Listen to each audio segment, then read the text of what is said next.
حاجتين ما ينفعش ابدا تندم عليهم. اول حاجه ما ينفعش تندم ابدا ان انت اخترت نفسك لما كنت مع بني ادمين او كنت في مكان ما تنتميش ليه، او حاسس ان المكان ده او البني ادمين دول جايين عليك او تعبين لك اعصابك او بيستغلوك او بيبتزوك. فلما تختار نفسك اوعى تندم انك انت اخترت نفسك، دي مش انانيه، ده جزء من تقديرك لنفسك واحترامك لنفسك.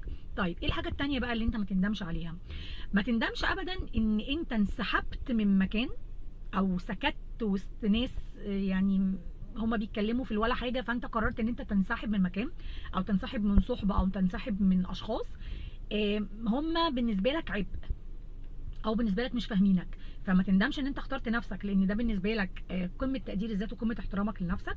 وما تندمش ان انت انسحبت من مكان او من صحبه او من جمع اشخاص. الاشخاص دول ما بيدولكش حقك ومش بيقدروك حق تقديرك. الانسحاب ساعات كتير